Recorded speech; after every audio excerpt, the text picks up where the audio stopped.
Shalom, shalom, que abuelos bendigan el nombre de Yahshua. Hoy vamos a hablar sobre el misterioso libro de Enoch. Este libro de Enoch, bueno, hay tres partes, por cierto, del libro de Enoch. Vamos a hablar solo de la primera. Hay personas que le atribuyen este libro al año 400 antes del Mesías.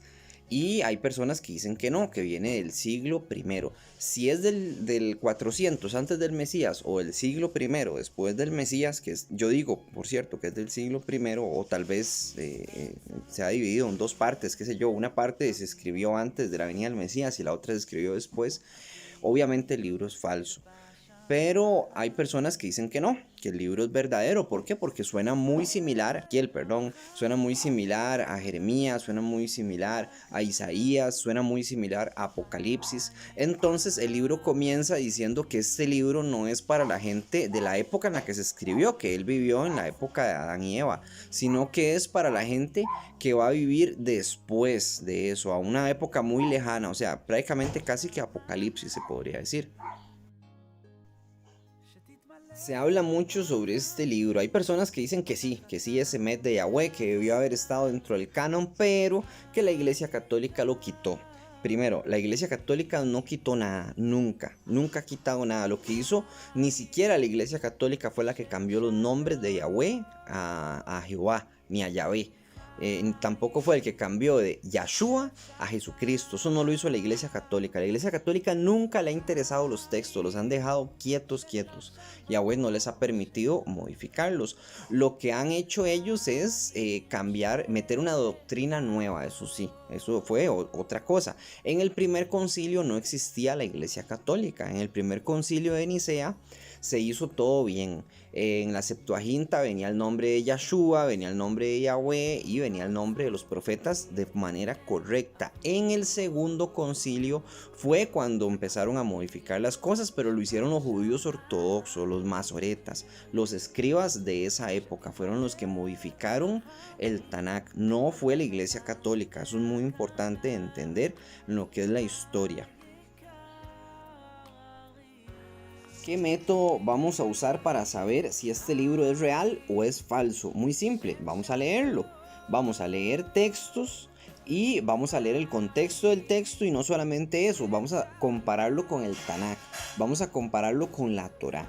Un ejemplo, si yo llego hoy y escribo un libro y les digo el Shabbat es en martes, ¿verdad? O les digo en Shabbat hay que hacer una trenza de pan, como hacen, que es la halá, que es una tradición judío ortodoxa que no existe en el Tanakh. Entonces ustedes me pueden decir a mí, usted no es profeta. ¿Por qué? Les voy a decir yo, bueno, porque la trenza no aparece en el Tanakh y usted le está metiendo mandamientos al Tanakh, le está añadiendo y causando confusión, que es lo que hace el judaísmo ortodoxo, causar confusión. Ellos dicen, mire, usted en Shabbat tiene que encender velas, busque las velas del Shabbat. En Shabbat lo que se encendía primero era una menorá todos los días en el templo, ¿verdad? En el templo o en el Mishkan de aquel entonces, que era una tienda de acampar donde estaba el arca del pacto. Pero en el Mishkan, no en su casa, ni en la mesa de su casa, tenía que tener unas velitas, que primero no se usaban velas, se usaba aceite de oliva, y tampoco era obligatorio encenderlo. Probablemente lo encendían, sí, para que estuviera encendido porque había luz, pero no significa que hay que hacerlo, ni significa que hay que hacer una trenza, porque eso no es bíblico y no aparece una receta de la trenza de pan en el Tanakh, no la va a encontrar. Entonces, esos son mandamientos que le están añadiendo. Si vemos que en los textos que vamos a leer ahorita le están añadiendo, eso significa que es mentira, ¿verdad? Ok, vamos a leer el 1 y vamos a ver cómo coincide perfectamente. Entonces aquí es donde se engancha la persona. Dice, esto es correcto, este libro está bien.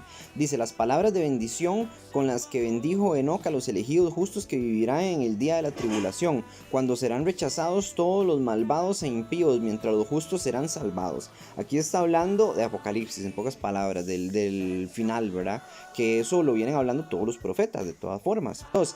Enoc, hombre justo, a quien él fue revelada una visión del santo y del cielo, pronunció un oráculo, dijo, la visión del santo de los cielos me fue revelada y oí todas las palabras de los vigilantes. Estos son los demonios, él les llama vigilantes, algo que no se utiliza en el Tanakh nunca, que le llamen vigilantes a los demonios. Pero bueno, eso no importa, es un dato que puede ser un dato extra que no afecta en nada. Continuemos. Y de los santos, y porque las escuché he aprendido todo de ellos y he comprendido que no hablaré para esta generación, sino para una generación lejana por venir. Está hablando de un futuro muy lejano. Aquí saltamos al 9 en el primer capítulo igual. Mirad, que Él viene con una multitud de sus santos. Esto es Apocalipsis, totalmente Apocalipsis. Ya cuando Yeshua viene en un caballo blanco y viene con la multitud de santos y con el talit lleno de sangre, etcétera, ¿verdad? Que eso está en Apocalipsis, ya el puro final, la última batalla, Armagedón. Mira, Él viene con una multitud de santos para ejecutar el juicio sobre todos y aniquilar a los impíos y castigar a toda la carne por todas las obras impías, los cuales ellos han perversamente cometido, y todas las palabras altaneras y duras que los malvados pecadores han hablado contra él. Ok, aquí está perfecto. La gente dice, este libro es Emet porque calza hermosamente perfecto. Vamos a ir viendo las cosas que no calzan de forma gradual.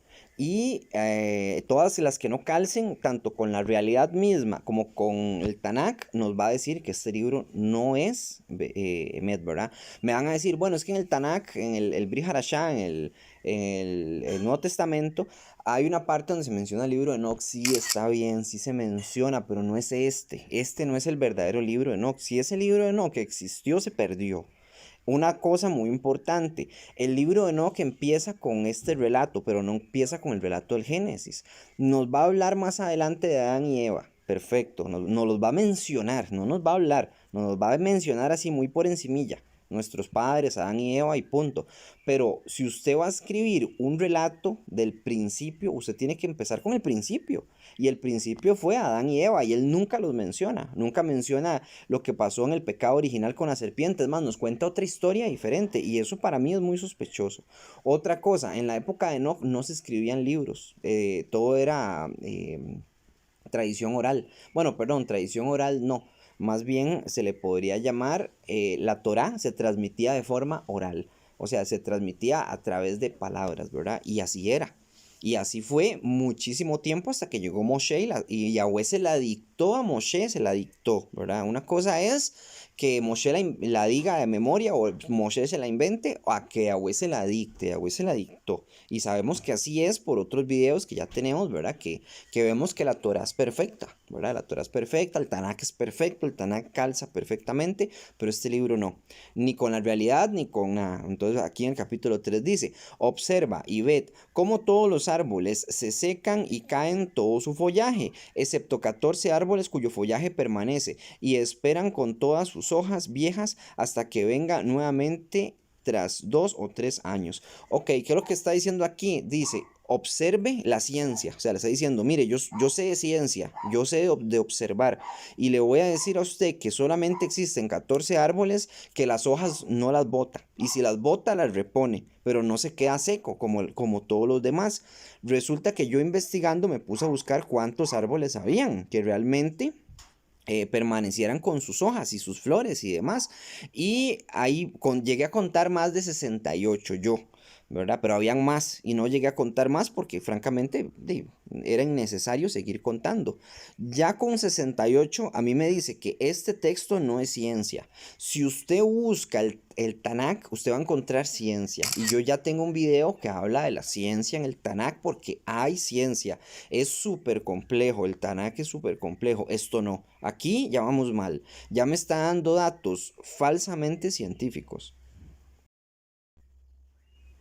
En el capítulo 6 hay uno de los fallos más grandes en todo el libro, que francamente causa que las personas se dividan, causa confusión, causa que se metan en esoterismo, que se pongan a inventar leyendas y cosas. Es un problema, este texto es un problema, y lo comparan con un texto de Génesis 6 que yo les voy a leer y les voy a explicar por qué en Génesis 6 dice eso. Vamos a leerlo y vamos a ver qué dice. Dice en el capítulo 6, así sucedió que cuando aquellos días se multiplicaron los hijos de los hombres, o sea, los seres humanos, les nacieron hijas hermosas y bonitas, les nacieron mujeres, ok. En el 2, los vigilantes, que estos son los demonios, ¿verdad? En total, según este libro eran 200, ok. Dice, los vigilantes, hijos 200 los que gobernaban una gran multitud, perdón. Dice, los vigilantes, hijos del cielo, las vieron y las desearon, y se dijeron unos a otros, vamos y escojamos mujeres de entre las hijas de los hombres y engendremos hijos. ¿Qué es lo que está diciendo? Que estos ángeles, que son ruach, que son espíritu, se hicieron carne, tuvieron relaciones sexuales con mujeres y tuvieron hijos, supuestamente, ¿verdad? Continuemos.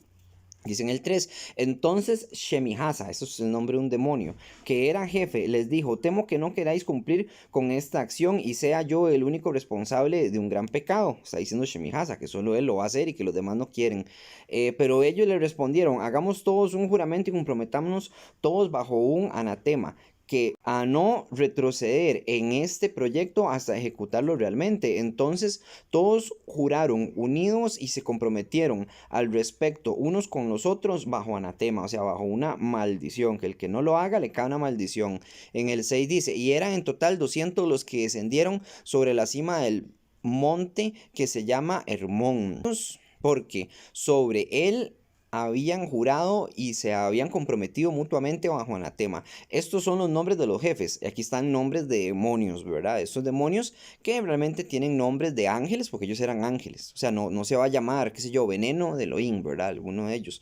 ¿Por qué? Porque tienen que tener un nombre de un ángel, ¿verdad? Entonces dice Shemihasa, quien era el principal y que ordenó con relación a él. Ve, aquí tenemos a Shemihasa, que es el principal de todos estos demonios. Hasatán no aparece.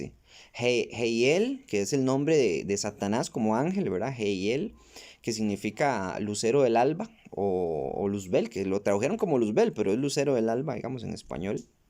No aparece. Aquí se le quita su lugar a Satanás. Satanás ni aparece ni existe en este libro y ni importa. Es más, ni aparece ni nada, ¿verdad? Aquí el que más importa es Shemihasa y todos estos que vamos a leer.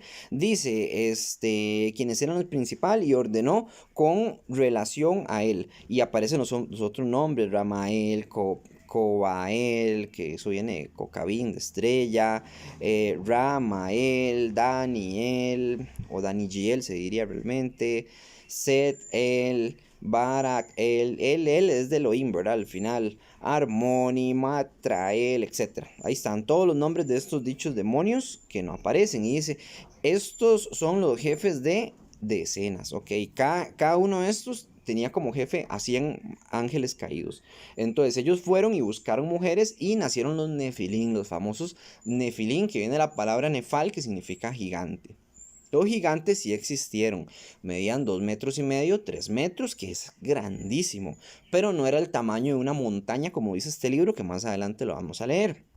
Ahora, dice en el 6 dice eso, léalo para que vea, ok, vamos a leerlo, dice aquí en el 1, perdón, al tiempo, cuando los hombres empezaron a multiplicarse en la tierra y las hijas le fueron nacidas a ellos, los hijos de Elohim vieron que las hijas de los hombres eran atractivas y ellos tomaron esposa para sí, cualquiera que escogieren. Yahweh dijo, mi ruach no permanecerá entre estos hombres para siempre, porque ellos son carne, por lo tanto sus días serán 120 años. 120 años puede ser una profecía de...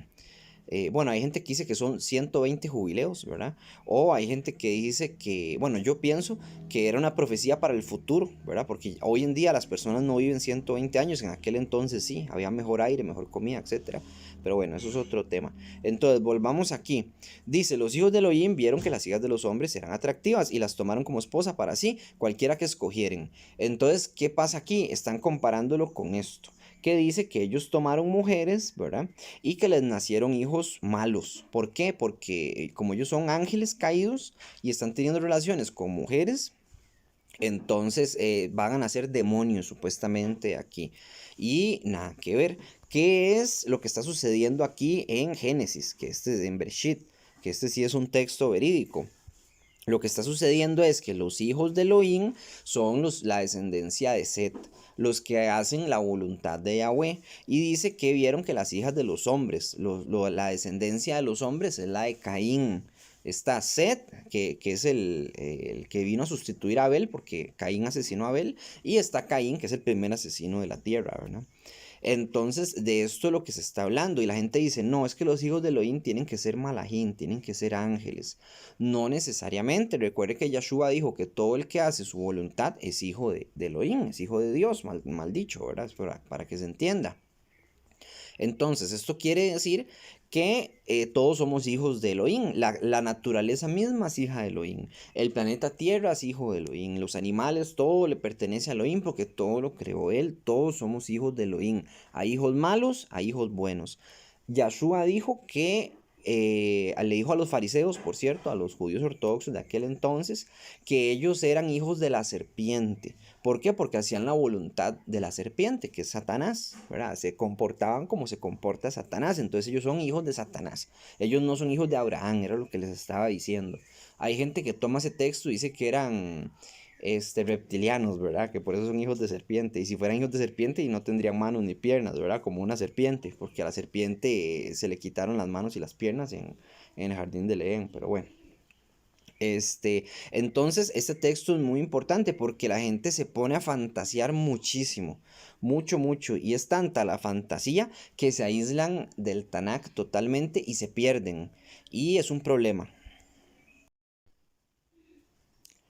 Continuemos con la fantasía de los gigantes. Vamos a ver todos los fallos que hay aquí. Este es un fallo muy importante también. Esto nos dice que el libro no es Emet. En el Emet es verdad, por supuesto, en hebreo. En el capítulo 7 dice, todos los jefes tomaron para sí mujeres, cada uno escogió entre todas y comenzaron a entrar en ellas, o sea, a tener relaciones y a contaminarse con ellas. Punto aquí. ¿Por qué entrar en una mujer es contaminarse? No sé por qué. Y dicen, por la menstruación. Bueno, pero se puede entrar fuera de la menstruación, ¿verdad? Ustedes saben que contaminarse es como ensuciarse y cuando la mujer está con menstruación se le puede hacer una infección a ella o al hombre también. Entonces dice que comenzaron a contaminarse con ellas, a enseñarle la brujería, dice. La magia, el corte de raíces y a enseñarle sobre plantas. O sea, supuestamente ellos les enseñaron todo esto, la brujería, el corte de raíces. Primero, la brujería no sirve. Usted puede embrujar a quien usted quiera 100.000 veces que eso no sirve. Lo que sucede cuando usted intenta hacer brujería y cosas así es que un demonio se le puede meter a usted y hacerle la vida infeliz a usted, pero a la otra persona no. ¿Por qué? Porque usted le está abriendo la puerta, pero la otra persona no le está abriendo la puerta. Dice, la magia no existe. Usted no puede hacer magia, olvídese, usted no puede flotar, usted no puede sacar un conejo de un sombrero. El sombrero tiene algo escondido, ¿verdad? Para poder meter el conejo ahí y después usted abre y lo saca y ese es el truco, o sea, es ilusión, pues. Dice, el corte de raíces, perfecto, ahí no hay nada malo. Y enseñarle sobre las plantas tampoco, porque eso se puede llamar medicina. En el 2 quedaron embarazadas de ellos. Un malajín es un ruaj, un ángel, ¿verdad? Es ruaj HaKodesh, es Espíritu Santo, llamémosle, para que se entienda.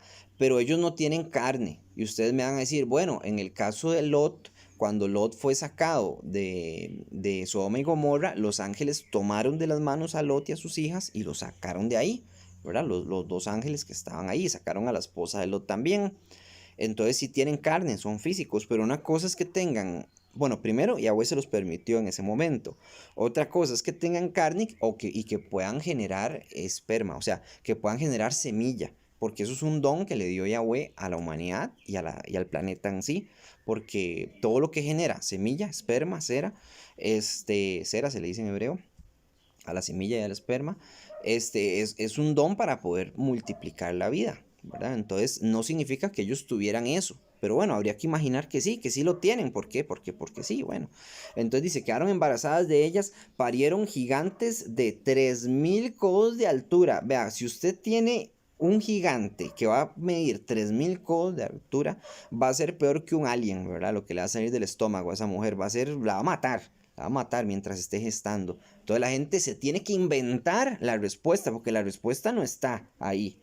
No, ahí no está la respuesta. Yo le dije esto una vez a alguien que crea en este libro y me dijo, sí, pero es que seguro nacían pequeñitos y después iban haciendo grandes. Bueno, está bien, ahí sí me la creo, ¿verdad? No, es una tontería. Eso está malo. O sea, la respuesta tiene que estar en el Tanakh. Y un bebé que va a medir 3.000 codos de altura, ya vamos a ver cuánto es eso. Eso es como de aquí hasta las nubes o más todavía. Es absurdo por varios motivos. Dice, 3.000 codos de altura nacieron sobre la tierra conforme a su niñez crecieron, dice. Ok. Dice, y devoraban el trabajo de los hijos de los hombres hasta que los humanos ya no lograban abastecerse. Entonces los gigantes se volvieron contra los humanos para matarlos y devorarlos. Ok, supuestamente estos gigantes comían seres humanos.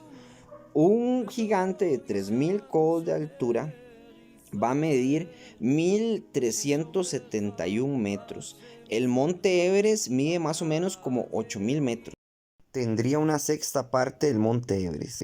¿Cuántos humanos se tiene que comer para desayunar un gigante de esos? Imagínese usted. Ahora, un gigante de esa estatura, de 3000 codos, que mide 1371 metros, va a tener la cabeza congelada, prácticamente el frío que va a estar haciendo allá arriba, y va a tener los pies calientes, calientes. Imagínese, ¿verdad? ¿Dónde se baña ese gigante? En el mar. Bueno, está bien, se baña en el mar.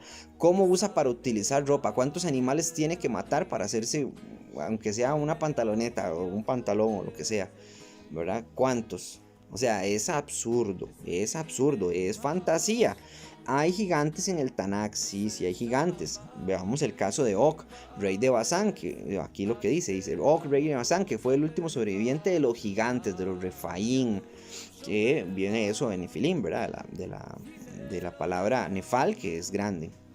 Dice, su cama era hecha de hierro, aún en Rabá con los hijos de Amón. Era de 9 codos de largo y 4 codos de ancho, usando el codo normal. Entonces, ¿qué me dice la gente? Que dice, pero vea lo grande que era Og, rey de Basán. Dice, medía 9 codos. No, no medía 9 codos. La cama de él medía 9 codos. Cuando usted se va a acostar en su cama, usted se da cuenta que a usted le sobra a lo ancho y a lo largo espacio para dormir. Eso no significa que él midiera eso. Cuando vemos la medida con el que luchó el rey David, que era, ¿cómo se llama? Goliat. Él luchó con un hombre más o menos como de 3 metros, grandísimo, todo lo que usted quiera, grandísimo, más de 2 metros y medio, era enorme, pero no medía esta exageración, ¿verdad? 3000 codos, que son 1371 metros. Entonces ya por aquí ya vamos mal. Aquí en el 8 hay otra contradicción de la Torá. ¿Por qué? Porque la Torá dice una cosa y este dice otra. Entonces, ustedes tienen que decidir en quién van a creer. No tienen que creer en mí. Tienen que creer o en la Torá o en lo que dice el libro de Enoch. Y van a tener que analizar y leer ustedes el libro. Ahora, yo les recomiendo algo muy importante. Antes de sentarse a leer estos libros de mística y misticismo y esoterismo, primero léanse el Tanakh, y no una vez, no, más de 3 veces, unas 4 o 5 veces. Que usted sea un experto en el Tanakh, desde Bereshit hasta Gilgalut. Desde Génesis hasta Apocalipsis, unas 5, 4 veces, aprendas el Tanakh, léalo bien para que no llegue otra persona y lo confunda. O llegue un libro falso y lo confunda, ¿verdad? Cualquiera puede agarrar la historieta de Spider-Man y ponerle las fantásticas aventuras de Enoch, el hombre araña, ¿verdad? Y usted no va a creer que ese es el hombre araña. Y eso es lo que está pasando con este libro. Es un libro que dice que fue Enoch el que lo escribió, pero no fue Enoch el que lo escribió. Fue otro, fue un cabalista. Le apuesto lo que sea, que fue un judío ortodoxo cabalista. Porque es más, los mismos cabalistas me dicen que esto es cábala. En el capítulo 8 dice, y Asael enseñó a los hombres a fabricar espadas de hierro y corazas de cobre, y les mostró cómo se extrae y se trabaja el oro hasta dejarlo liso, y en lo que respecta a la plata, a repujarla con brazaletes y otros adornos. Y las mujeres les enseñó sobre el antimonio, el maquillaje de los ojos, las piedras preciosas y las tinturas. Entonces creció mucho la impiedad, y ellos tomaron los caminos equivocados y llegaron a corromperse de todas formas.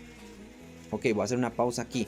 Dice que las mujeres les enseñó el antimonio, que eso es prácticamente un maquillaje, el maquillaje de los ojos y las piedras preciosas y las tinturas. Esto no es malo. ¿Quién le dijo a usted que maquillarse o oler rico o estar limpio o andar bien vestido es algo malo? Es más, en el Tanakh vemos a varias mujeres muy importantes del Tanakh, como Rahel, ¿verdad? Que utilizaba un arete en la nariz y tenía aretes también y andaba bonita. ¿Por qué? Porque esos fueron obsequios que le dio Abraham para que no para que se casara, sino eran obsequios por si ella quería casarse con Yitzhak, el hijo, ¿verdad? No es que la compró, pues. porque ella tuvo que tomar la decisión y ahí aparece en Génesis que ella tomó la decisión, que le preguntaron al papá, ¿usted deja que se case con Yitzhak? Y ella dijo, si ella quiere, sí, ¿verdad? Por mí está bien, si ella quiere, sí. Ella dijo, sí, yo quiero, entonces fue y se casó con Yitzhak, pero ella iba adornada, iba muy bonita, y se ve en muchos textos que las mujeres andan bonitas y eso no es malo, y el hombre que anda bien vestido tampoco es malo, eso no es maldad. Después dice, Asael enseñó a los hombres a fabricar espadas de hierro, corazas y cobre y demás. O sea, les enseñó a manejar el metal, en pocas palabras. Eso es mentira. ¿Por qué? Porque en el Tanakh no fue este demonio falso el que hacía eso. Realmente fue otro. Veamos a ver en el Tanakh, en Bereshit. Adak dio a luz a Jabal. Él fue el padre de aquellos que viven en tiendas y tienen ganado. Aquí está lo importante en el 22. Dice, Shiglak dio a luz a Tubal Caín, quien forjaba todo tipo de herramientas de bronce y de hierro. La hermana de Tubal Caín fue Naamah. Ok, ¿quién fue el primero? Aparece aquí en Génesis 4, versículo 22. Se llamaba Tubal Caín, quien forjaba todo tipo de herramientas de bronce y de hierro. Okay, el primer forjador que existió fue él. Y aquí no es, aquí es Asael el primero, o sea, es otro. Es otro. Y después aquí tenemos en el versículo 3, dice en Enoc, Shemihasa enseñó encantamientos y a cortar raíces, armonía y a romper hechizos. Un hechizo no se puede romper, señores. Los hechizos no se pueden romper porque no existen los hechizos. Y hay gente que dice, sí, la brujería. Y no, eso no sirve. O sea, hay gente que la usa, pero no funciona. Y menos en una persona que estudia Torah, ¿verdad? O sea, no le va a caer una maldición. Las maldiciones sí existen, pero cuando vienen de parte, qué sé yo, como de un patriarca, como pasó con Noé, que maldijo a su hijo Caín, ¿verdad? Pero ese era un patriarca, ¿verdad? Era otra cosa. Entonces dice, la brujería, la magia y las habilidades afines. Barak lo siguió, bueno, los signos de los rayos. Barak significa como resplandor. Barak, él, ¿verdad? Resplandor de Elohim, ese es el nombre del ángel. Los signos de los rayos. Cobael, los presagios de las estrellas, de Cocabín, de estrella, ¿verdad? Como estrella de Elohim se llamaba este. Entonces, supuestamente Baracael le enseñó a leer los rayos. Los rayos no se pueden leer. Y hay gente que dice, sí, porque en el monte Sinaí, cuando se les dio la Torá, había unos rayos, que Yahweh hizo unos rayos y sonaban como palabras. Y esos rayos los utilizó Yahweh para hablar. Sí, pero los utilizó Yahweh y los utilizó en ese momento, no los utiliza todo el tiempo. Los rayos suenan todo el tiempo y no están diciendo nada, ¿verdad? Pero y supuestamente sí. Esto es brujería. Dice Corabael, los presagios de las estrellas. Las estrellas usted las puede ver todo el día. Puede jugar de Nostradamus, puede jugar de que usted sabe leer las estrellas, pero no le va a presagiar nada, ¿verdad? Eso es absurdo. Es gente creyendera, santeros. Después dice Set él, los de los relámpagos, él enseñó los significados. Hasta Artakov enseñó las señales de la tierra. Shashiel, los presagios del sol. Shahariel, los de la luna. Y todos comenzaron a revelarse secretos a sus esposas, ¿ok? Como parte de los hombres estaban siendo aniquilados, su grito subía hasta el cielo. Entonces mucha gente estaba muriendo, entonces su grito subía hasta el cielo y abuelo se escuchó y supuestamente va a mandar ahorita, bueno, eso sí lo mandó, ¿verdad? Va a mandar en lo que es el diluvio. Otra cosa muy importante que pasa igual que en lo que fue con Adán y Eva, no se cuenta bien el relato del arca de Noé, no se cuenta cómo se fabricó el arca, no se cuenta qué fue lo que sucedió, no se cuenta bien, o sea, está mal contado. Y si usted va a escribir esto para generaciones futuras, tiene que contar bien lo que sucedió y está mal contado, igual que el Génesis ni se cuenta, es más, ¿verdad? No se sabe ni cómo comenzó la vida si tuviéramos solo el libro de Enoch, que es falso, por supuesto. Bueno, continuemos en el 10, versículo 1. Entonces el Altísimo, grande y santo, habló y envió a Saraíel. Aquí está enviando un ángel que se llama Saraíel, al hijo de Lamec, o sea, a Noé. Dice, y él dijo, ve hacia Noé y dile en mi nombre, escóndete, y revelaré la consumación que viene, pues la tierra entera va a perecer. Un diluvio está por venir sobre toda la tierra y todo lo que se encuentra sobre ella perecerá. Ok, él está hablando de un diluvio, ¿verdad? Que en hebreo se dice Mabul. Y le está diciendo este Sarayel a Noé. Sarayel, pero en el Tanakh es otra cosa. En el Tanakh es Yahweh quien le dice a Noaj, ¿verdad?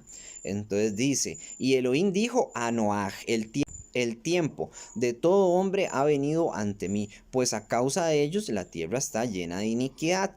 Yo los destruiré a ellos y a la tierra. Vea lo que dice, yo destruiré a los hombres, ¿verdad? Y a la tierra. Nunca dice, yo destruiré a la raza de los Nefilim, que ya no son hombres, son otra cosa, supuestamente, ¿verdad? Los Nefal, no aparece eso.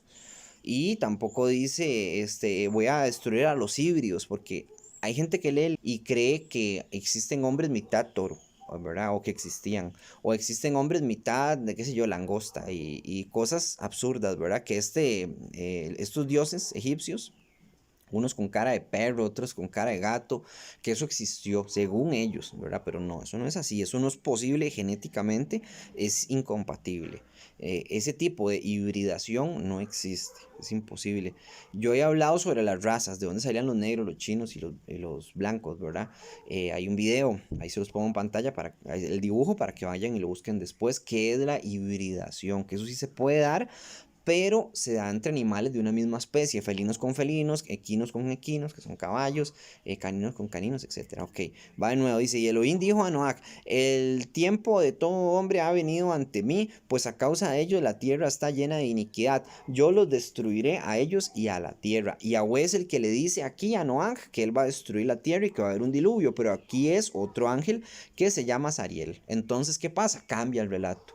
Cambia el relato. Entonces, si usted se pone a hablar de Tanaj, de Biblia, con una persona y le dice, mire, es que a Noah, Yahweh le habló a Noah para que saliera al arca, usted le dice, no, momento, fue Sarayel. Ve, entonces ya está torciendo los datos, está metiéndole a la Torah, y añadirle o quitarle a la Torah es un crimen grave.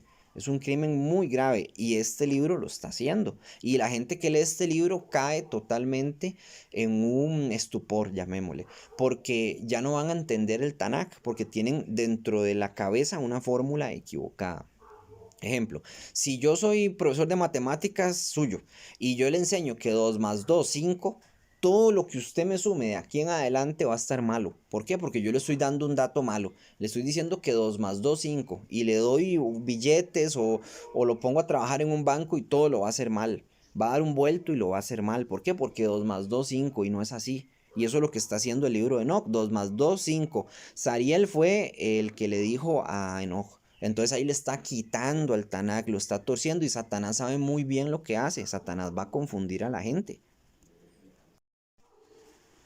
Yo este video del libro no, que lo había hecho antes ya. Había cometido un error que ahorita se los voy a enseñar más adelante. Y tuve que borrarlo. Entonces lo estoy rehaciendo, pero ahora lo estoy haciendo más largo, o sea, con más datos. Porque me senté con más calma a leerlo. Entonces dice en el mismo capítulo 10, pero en el versículo 4 dice, y además el Señor, o sea, Elohim, le dijo a Rafael, este es un ángel de Elohim, encadena a Asael de pies y manos, arrójalo a las tinieblas, abre el desierto que está en Dudael y arrójalo en él. Ok, aquí se está encadenando a un demonio, ¿verdad? Este demonio que se llama Asael, que fue el que estábamos hablando ahorita anteriormente. Entonces dice en el 8, toda la tierra ha sido corrompida por medio de las obras que fueron enseñadas por Asael. Impútale entonces todo pecado. Todos los pecados están siendo imputados a Asael. ¿Y Satanás dónde está?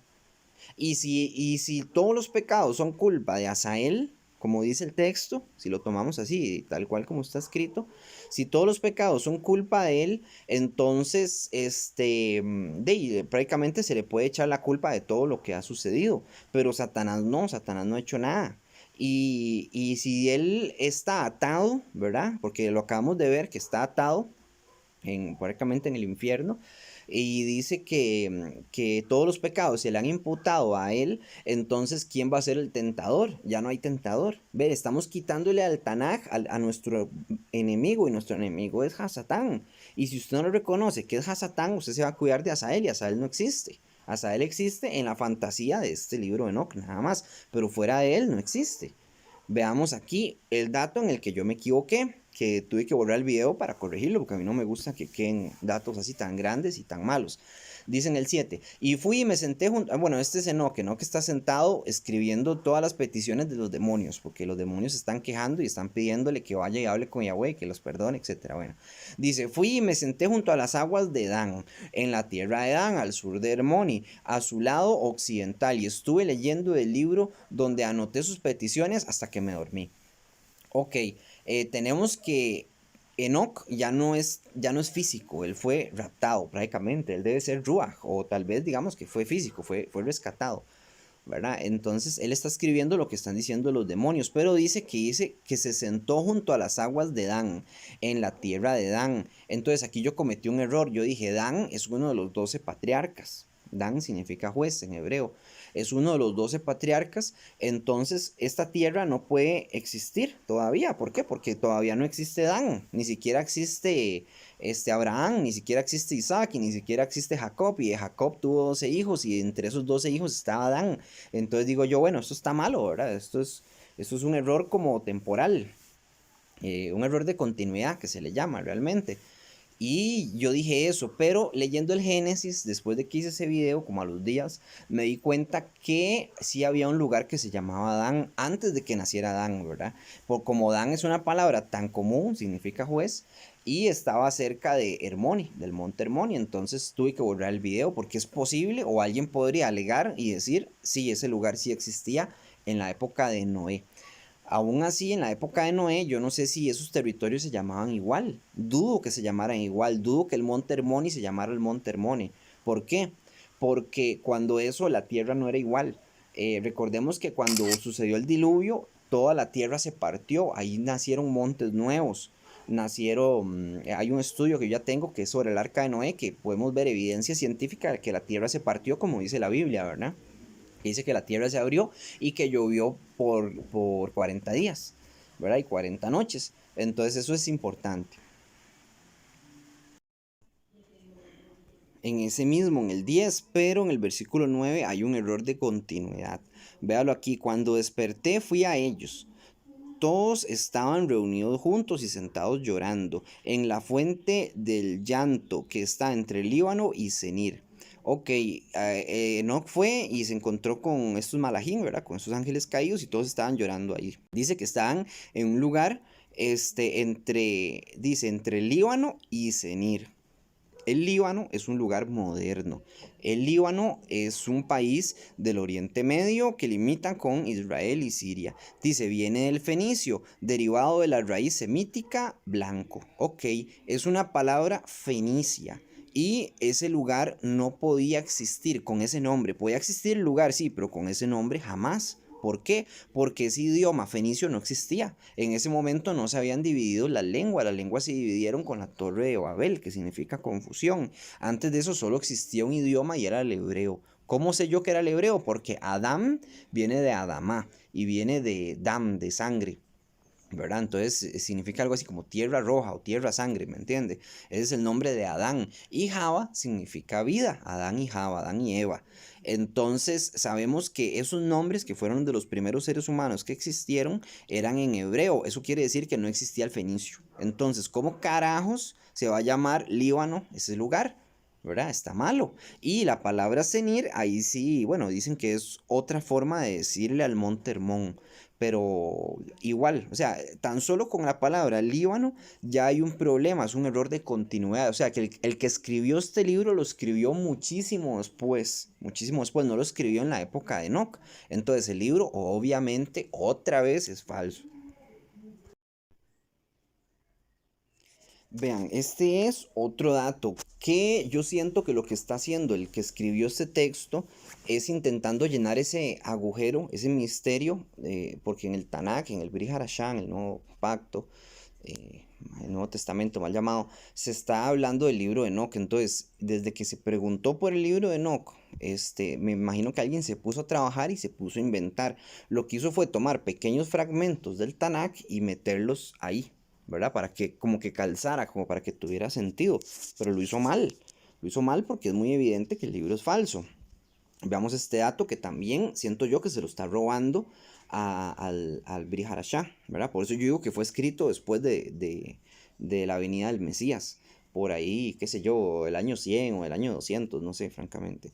Dice, esto me fue revelado en la visión, he aquí que las nubes me llamaban, o sea, aquí está Enoch que dice que las nubes lo llaman, la niebla me gritaba y los relámpagos y los truenos me apremiaban y me despedían, y en la visión los vientos me hacían volar, me levantaron en lo alto, me llevaban y me entraban en los cielos. Él está entrando en los cielos ahorita, dice. Entré en ellos hasta que llegué al muro de un edificio construido con piedra de granizo. Ese es el templo. O sea, él está hablando del templo, el que escribió esto. Y no dice entré al templo, no, sino dice entré al muro de granizo. Entonces, para que la gente diga, oh, este es el templo, wow. O sea, ¿a quién va a engañar, verdad? Dice, rodeado y cercado completamente de lenguas de fuego que comenzaron a asustarme. Lenguas de fuego, dice él. Ok, él está viendo lenguajes de fuego. ¿De dónde sacó esto? Esto lo sacó de Hechos 2 3. Cuando ellos, lenguas de fuego o lenguajes de fuego entraron en sus bocas y ellos pudieron hablar en otras lenguas.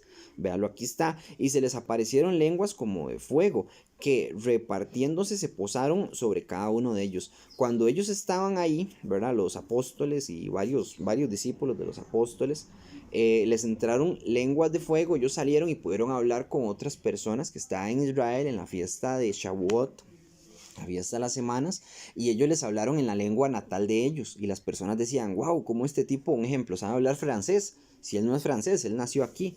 O cómo sabe hablar ruso, si él no es ruso y él nació aquí. ¿Por qué? Porque Israel estaba dispersa, entonces venía gente de la antigua Rusia, de la antigua España, de la antigua etcétera, a Israel a presentar sus ofrendas y demás, como era costumbre en el templo, ¿verdad? Entonces, eso fue lo que sucedió como un milagro para que la gente se diera cuenta de que Yahshua era Elohim y demás, y las personas ya conocían la historia de Yahshua, de los que venían de otros lugares que tal vez no tuvieron la dicha de estar ahí para poder verlo.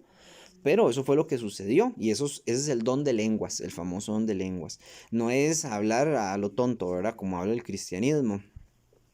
Entonces, lo que está copiando él es eso. La palabra fuego la utiliza demasiado. O sea, pero es demasiado. Está bien, si lo que está viendo él es fuego, pues es lo que está viendo. Pero a mí se me hace que no, ¿verdad? Que él simplemente está intentando utilizar palabras para que suene bien. Dice, vean el 10, dice, entré por esas lenguas de fuego hasta que llegué a una casa grande construida con piedras de granizo cuyos muros eran como planchas de piedra. Todas ellas eran de nieve y su suelo estaba hecho de nieve. Su techo era como relámpagos y truenos, y entre ellos querubines de fuego, otra vez fuego, y su cielo era de agua.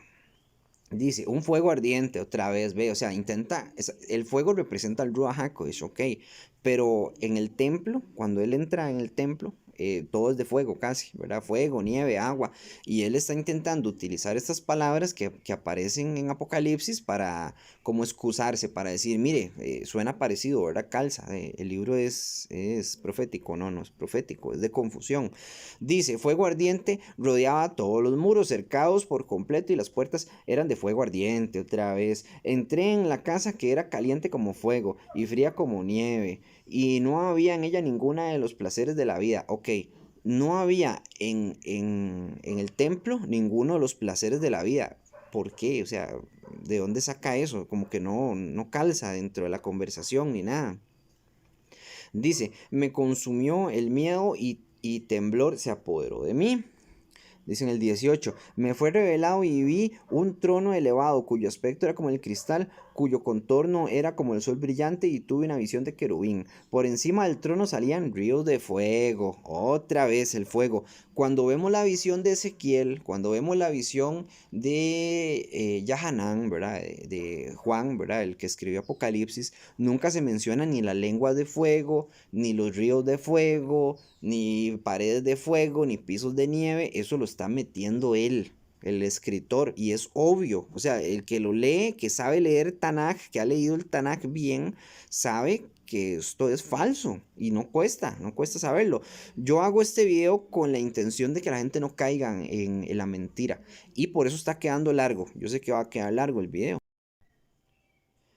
Bueno, aquí se va a hablar de los malajín, que los malajín su morada es el cielo y que por eso no se les dio mujeres para que no se reprodujeran, ¿verdad?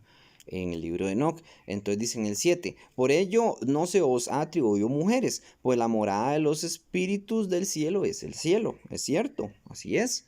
Entonces dice en el 8, y ahora los gigantes que han nacido de los espíritus de la carne serán llamados en la tierra espíritus malignos y sobre la tierra estarán sus moradas. Entonces la gente dice, ve que los demonios son una cosa, los Shaidim son los ángeles caídos, pero los espíritus malignos son los hijos de los ángeles caídos que tuvieron con las mujeres. Entonces cuando Yeshua le dice al hombre que tenía 1000 demonios, que tenía la legión, o más de 1000 demonios, que tenía una legión de demonios dentro del cuerpo, y le dice que los demonios salgan y se metieron en un hato de cerdos, y los cerdos después se suicidaron, que eso sí lo encontramos en el Tanakh.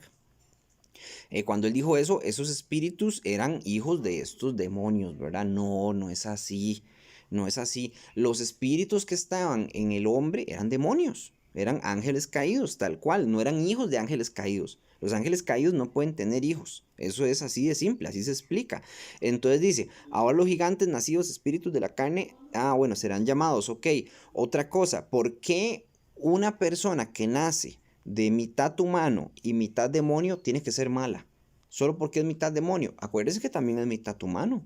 O sea, si tiene mitad humano y mitad demonio, tiene la oportunidad tanto de ser buena como mala. ¿Y por qué se va a convertir en un demonio solo porque es hijo de un ángel caído? ¿No es justo? Eso es injusto. Y Yahweh, sí es verdad, uno hereda los pecados de los padres. Todos heredamos los pecados de nuestros padres. Si nuestros padres consumían drogas, heredamos eso en nuestra genética. Si se pusieron la aguja para la enfermedad esta falsa, ¿verdad? De CO, espacio, B y demás 19, porque no lo puedo decir junto, pues después me censuran el video, se ponen esa aguja que lo que está causando son problemas en el corazón, entonces usted le va a heredar eso a sus hijos, y usted va a heredar ese pecado a sus hijos, ese error de haberse puesto esa porquería. Si, qué sé yo, si usted es un ladrón de bancos o perdió todo lo que tenía, entonces sus hijos van a crecer en pobreza, si usted le está heredando eso, pero sus pecados, o sea, sus crímenes son suyos. Usted no se los puede heredar a nadie. Y si usted va a ir al infierno, usted va por sus propios crímenes, así como lo dice el Tanakh. Nadie va a ser juzgado por los crímenes de su padre, ¿verdad? Pero estamos hablando de juzgar, ¿verdad? Como que su papá robó algo, entonces el papá y el hijo van para la cárcel. No, fue el papá el que robó ese banco o ese auto o lo que usted quiera decir. Entonces aquí no, aquí se está actuando injustamente. Estos hijos de gigantes se van a convertir supuestamente en espíritus malignos, algo así como un demonio inferior, y punto, ¿verdad? ¿Por qué? Porque sí, ¿verdad? Y eso no es justo. Entonces dice en el 9, los espíritus malos proceden de sus cuerpos, porque han nacido de humanos y de los santos vigilantes en su comienzo, el origen primordial. Estarán los espíritus malos sobre la tierra y serán llamados espíritus malos. Un invento más, una fantasía que en vez de aportarle conocimiento, lo va a desviar del verdadero conocimiento del Tanakh. Cuando usted lea a Yeshua, cuando saca esos espíritus malignos de ese hombre, la legión, usted va a decir, son los del no, no son lo mismo. O sea, son otra cosa, son demonios tal cual, los que Yeshua sacó de ese hombre. Y así lo dice, que ellos liberen a las personas de demonios en el nombre de Yeshua. Ok, ahí está. Pero no inventemos cosas que no son. En el capítulo 17 del libro de Enoc, después me llevaron a un sitio cuyos habitantes son como fuego ardiente, ve, al fuego, una y otra vez, porque cuando desean aparecer... pero cuando desean aparecen como humanos. Me llevaron a la casa de la tempestad, sobre una montaña cuya cima tocaba al cielo, y vi las mansiones de las luminarias. Ok. Esta idea de las mansiones también viene del Nuevo Testamento, ¿verdad? El Brit Hadashah. Entonces están copiando ahí. Y los tesoros de las estrellas y de los truenos, y en los extremos del abismo donde está el arco de fuego. ¿Cuál es el arco de fuego? No sé, bueno, no sé, tal vez hay algo que no sepa. Dice sus flechas. Está hablando de un arco de fuego. ¿Cuál es el arco de fuego? El arco aparece en manos de Yahweh muchas veces. Y aparece en manos del primer jinete. Que algunos dicen que es el antimesías. Yo digo que no, que es el Mesías que ya vino, ¿verdad? El arco que representa tal vez, qué sé yo, la boca, porque tiene forma de boca. o Yahweh aparece con el arco en muchos textos también, que dice que él va a lanzar sus saetas, ¿verdad? Que tiene un arco en la mano y que va a lanzar sus saetas contra, qué sé yo, contra Siria o contra los filisteos o etcétera. Entonces, pero es un arco, no es un arco de fuego. Y aquí dice, estaba el arco de fuego y sus flechas, y dice, Cajal. Dice, la espada de fuego y los relámpagos, cosas que no está en el Tanakh. La espada de fuego no está. La espada que sale de la boca de Yeshua, sí, que es la palabra, ¿verdad? Eso sí aparece, pero la espada de fuego no, ya eso es otra cosa. Dice, luego me llevaron hasta las aguas de vida, igual, otra palabra que es del Briharashá, las aguas de vida, ese es Yeshua, las aguas de vida, pero no es un lugar. O sea, el que escribió esto puso que las aguas de vida era un sitio, pero las aguas de vida representan a Yeshua. No es que es un lugar, tal cual. Dice, y hasta el fuego del occidente, el que recorrió todas las puestas del sol. Ok. Este es el 22, tengo más, llegué hasta el final, hasta el 49 con datos de errores. No voy a hacer el video tan largo, francamente tal vez sea muy cansado para muchos. Entonces vamos a dar este último dato como final, que realmente es un gravísimo error y esto cambia totalmente el paradigma que tenemos de la vida y la muerte según el Tanakh. Gracias a este libro de Enoch, que esto no es el libro de Enoch, ¿verdad? Vamos a ver el capítulo 22. Dice, desde allí fue a otra parte, a una montaña de roca dura. Dice, había allí 4 pozos profundos. Él está viendo como una visión, pero está yendo a un lugar, aún así, anchos y muy lisos. Y dije, qué lisos son estos huecos y qué profundos y oscuros se ven. En este momento Rafael, el vigilante, el santo que está conmigo, me respondió diciendo, estas cavidades han sido creadas con el siguiente propósito, que los espíritus de las almas de los muertos puedan reunirse en todas las almas de los hijos de los hombres se reúnan allí. Así que pues esos son los pozos que les servirán de cárcel. Vea, aquí tenemos algo así como un infierno antes del infierno, porque este no es el infierno, ¿verdad? Hay 3 pozos y dice que los va a separar a las personas en estos pozos cuando las almas cuando las almas mueran, perdón. Conversando con un hermano, yo le dije, eso no existe en el Tanakh. Entonces, ¿a dónde van las almas entonces? Y le hago yo, duermen. ¿Por qué? ¿Qué es lo que dice el Tanakh? Bueno, ya hay un video también. El Tanakh dice que cuando una persona se muere, su cuerpo se descompone, se desaparece y lo que queda dormido es su alma queda desconectada. Queda sin saber nada. Ya no tiene ni parte ni lugar en la tierra. Ustedes pueden ver el video para que lo vean más claramente. Ahora, cuando venga el juicio final, esa persona que estuvo dormida va a ser resucitada, va a ser llevada al juicio final y ahí se va a abrir el libro de la vida, ¿verdad? De cada uno. Entonces se va a ver que si era una persona buena o no. Si era mala, va a ir al infierno. O sea, va a ser resucitada para después ir al infierno. Y si era buena, va a ser resucitada y va a irse a la tierra prometida, que va a ser este mismo planeta, pero renovado. Eso dice desde Génesis hasta Apocalipsis, siempre. Pero en el libro de Enoch no. En el libro de Enoch dice que hay 3 fosos, muy lisos y muy profundos. Y ahí se van las almas y van a ir a sufrir. O sea, no están desconectadas, ya están sufriendo, supuestamente, ¿verdad? Y esto lo confunde a uno. Es más, cuando yo empecé a estudiar Tanakh y me di cuenta de esto, a mí me confundió. Yo dije, ¿es uno o es el otro? O sea, ¿qué hago? Y esa confusión hace que las personas se alejen. Y si usted les predica fosos y no les predica Tanaj, usted se va a lo que va a hacer es perder esa alma. Cada cosa que usted predique que está mala, usted provoca que las personas se alejen. Si les predica catolicismo, tarde o temprano van a apostatar. Si les predica cristianismo, ese evangélico, es una locura, también van a apostatar. Y se van a hacer ateos. Y esto es lo que provoca confusión, ¿verdad? Entonces continuamos leyendo los fosos. Dicen el 5. Vi allí al espíritu de un hombre muerto acusado, y su lamento subía hasta el cielo, gritando y acusado. Qué curioso, porque el Tanakh dice que todavía no van a sufrir, están dormidos, pero aquí ya están sufriendo. ¿Por qué? O sea, ¿por qué este libro dice una cosa y el Tanakh otra? Obviamente ya sabemos por qué es. Entonces pregunté a Rafael el vigilante y el santo que estaba conmigo, ¿de quién es este espíritu que está acusado, que se queja de tal modo y sube hasta el cielo gritando y acusado? Y me respondió diciendo, es el espíritu que salió de Abel. Dice, a quien su hermano Caín asesinó. Él lo acusa hasta que su semilla sea eliminada de la faz de la tierra y su semilla desaparezca del linaje de los hombres. Vea qué cosa más espantosa lo que dice aquí. Aquí dice que Abel, el que fue asesinado, está gritando y sufriendo en un preinfierno, ni siquiera es el infierno, un lugar antes del infierno, y está gritando y sufriendo y está pidiendo venganza y no tiene paz.